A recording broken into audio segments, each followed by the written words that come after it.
রাত ঠিক ২টা, চারদিক নিস্তব্ধ, শুধু দূরে কুকুরের হাহাকার শোনা যায়। শহরের এক কোণে দাঁড়িয়ে আছে একটি পুরনো পুলিশ কোয়ার্টার, যেটা নিয়ে ছড়িয়ে আছে অজস্র ভয়ঙ্কর গুজব। নতুন বিয়ে করা এক পুলিশ অফিসার তার স্ত্রীকে নিয়ে সেখানে ওঠে, কিন্তু প্রথম রাত থেকেই শুরু হয় অদ্ভুত ঘটনা।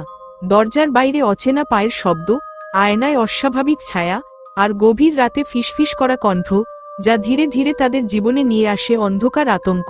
তারা বুঝতেই পারে না, এই বাড়িতে তারা একা নয়, কেউ একজন তাদের দেখছে, অপেক্ষা করছে, প্রতিশোধ নেওয়ার জন্য। বিয়ের পর অরিজিৎ তার স্ত্রী মিনাকে নিয়ে ওই কোয়ার্টারে ওঠে। মিনা ছিল শান্ত, ভদ্র মেয়ে, কিন্তু খুব সংবেদনশীল। প্রথম দিন থেকেই সে অস্বস্তি অনুভব করতে শুরু করে। এই বাড়িটা ভালো লাগছে না আমার, মিনা বলেছিল। অরিজিৎ হেসে উড়িয়ে দেয়, আরে হো, পুরনো বাড়ি, তাই একটু ভয় লাগছে। কিন্তু রাত বাড়ার সাথে সাথে মিনার ভয় বাড়তে থাকে। প্রথম রাতে ঘুমের মধ্যে সে হঠাৎ শুনতে পায় কারো পায়ের শব্দ, ধীরে ধীরে, টিক টিক টিক। সে চোখ খুলে দেখে ঘরের দরজা আধখোলা, আর দরজার বাইরে দাঁড়িয়ে আছে একটা ছায়া। মিনা চিৎকার করে ওঠে। অরিজিৎ দৌড়ে আসে, কিন্তু বাইরে কেউ নেই। দিন যেতে থাকে, মিনার আচরণ বদলাতে শুরু করে। সে বারবার বলে, ও আমাকে দেখছে। কে? অরিজিৎ জিজ্ঞেস করে। ওই আয়নার ভিতরের মানুষটা। অরিজিৎ বিরক্ত হয়, তুমি বেশি সিনেমা দেখছো। কিন্তু একদিন অরিজিৎ নিজেই দেখে, মিনা আয়নার সামনে দাঁড়িয়ে, কিন্তু তার প্রতিবিম্ব নড়ছে না। মিনা কাঁদছে, আর আয়নার ভিতরের মিনা হাসছে। ঠান্ডা একটা শিরশিরে অনুভূতি অরিজিতের শরীর বেয়ে নেমে যায়। সে চোখ বন্ধ করে আবার তাকায়। সব স্বাভাবিক। একদিন থানায় বসে পুরনো ফাইল ঘাঁটছিল অরিজিৎ। হঠাৎ একটা কেস তার চোখে পড়ে। মৃত্যু, সুমিতা দত্ত। কারণ, আত্মহত্যা। স্থান, একই কোয়ার্টার। ছবিটা দেখে অরিজিতের বুক কেঁপে ওঠে। মহিলার চেহারা হুবহু মিনার মতো। আরও ভয়ঙ্কর ব্যাপার, মৃত্যুর আগে সুমিতা লিখেছিল, আমার স্বামী আমাকে মারতে চায়। কিন্তু সে মানুষ না। অরিজিৎ বুঝতে পারে, এই বাড়ির সাথে কিছু একটা জড়িত। সেদিন রাতে বিদ্যুৎ চলে যায়, চারদিক অন্ধকার। মিনা আচমকা অদ্ভুতভাবে হাসতে শুরু করে। তুমি জানো না, ও এখনো এখানে আছে। কে? অরিজিৎ কাপা গলায় জিজ্ঞেস করে। মিনার চোখ একদম কালো হয়ে যায়। ও আমার শত্রু, যে আমাকে মেরেছিল। হঠাৎ মিনা দেয়ালে নিজের মাথা ঠুকতে শুরু করে। অরিজিৎ তাকে থামাতে গেলে মিনা তার দিকে তাকিয়ে বলে, তুমিও মরবে। তার গলা আর মিনার মতো ছিল না। অরিজিৎ তদন্ত শুরু করে, জানে সুমিতা দত্ত আসলে আত্মহত্যা করেনি। তার স্বামী, এক দুর্নীতিগ্রস্ত পুলিশ অফিসার, তাকে খুন করেছিল। কারণ সুমিতা তার অপরাধ জানত। মৃত্যুর আগে সুমিতা শপথ করেছিল, আমি ফিরে আসব, প্রতিশোধ নিতে। অরিজিৎ বুঝতে পারে, সুমিতার আত্মা মিনার শরীরে ঢুকে পড়েছে।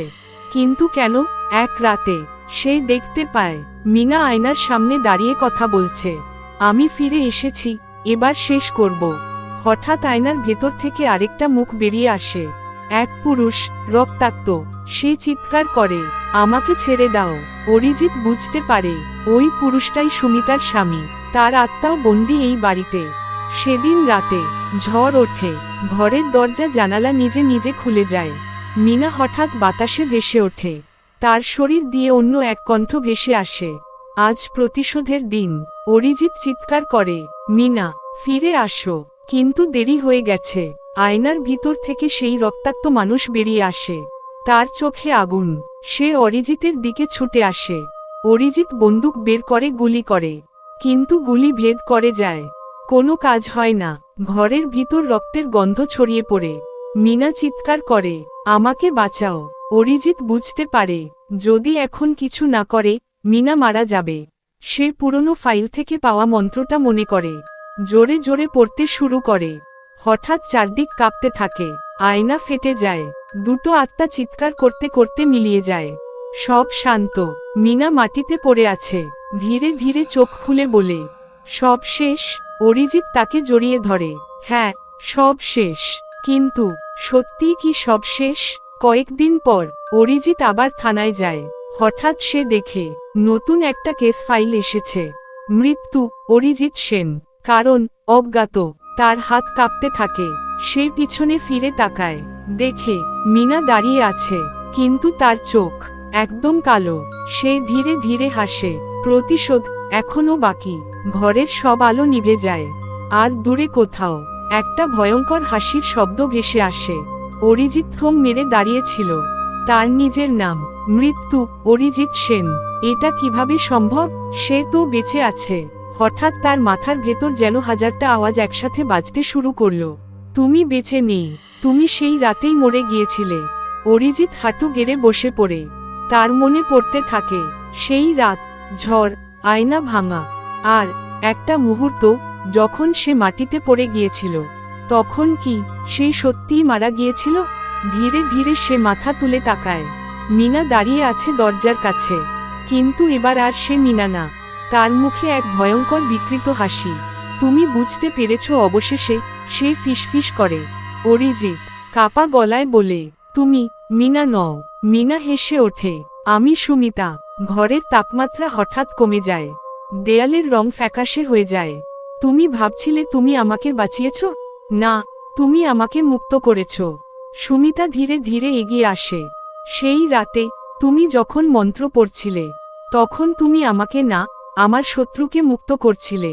আর সেই মুহূর্তে আমি তোমার শরীর দখল করে নিয়েছিলাম। অরিজিৎ হতবাক হয়ে যায়। তাহলে আমি, তুমি শুধু একটা আত্মা এখন? সুমিতা ঠান্ডা গলায় বলে। অরিজিৎ দৌড়ে আয়নার সামনে যায়, কিন্তু সে নিজের প্রতিবিম্ব দেখতে পায় না, শুধু অন্ধকার। সে বুঝতে পারে সে এখন এই বাড়ির বন্দি আত্মা, ঠিক যেমনটা আগে হয়েছিল সুমিতা আর তার স্বামীর সাথে। কয়েকদিন পর ওই কোয়ার্টারে নতুন একজন পুলিশ অফিসার আসে।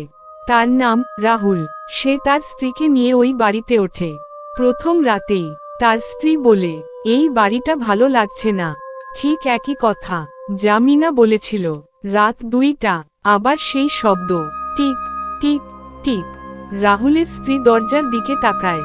একটা ছায়া দাঁড়িয়ে আছে। ধীরে ধীরে ছায়াটা পরিষ্কার হয়। ওটা অরিজিৎ। তার চোখ ফাঁকা, মুখে যন্ত্রণা। সে ফিসফিস করে, বাঁচাও। এদিকে মিনার শরীরে থাকা সুমিতা আয়নার সামনে দাঁড়িয়ে। সে নিজের প্রতিবিম্বের দিকে তাকিয়ে বলে, একটা শেষ হয়নি, আরেকটা শুরু হলো। তার পেছনে হঠাৎ দেখা যায় আরেকটা ছায়া, সেই রক্তাক্ত পুরুষ, তার স্বামী। সে এখনো মুক্ত হয়নি। এই বাড়িটা আসলে একটা ফাঁদ। যে এখানে থাকে সে ধীরে ধীরে হয়ে যায় এই অভিশাপের অংশ। একজন মুক্তি পায়, আরেকজন বন্দী হয়। এটা একটা চক্র যার শেষ নেই। অরিজিৎ বুঝতে পারে যদি সে কাউকে সতর্ক না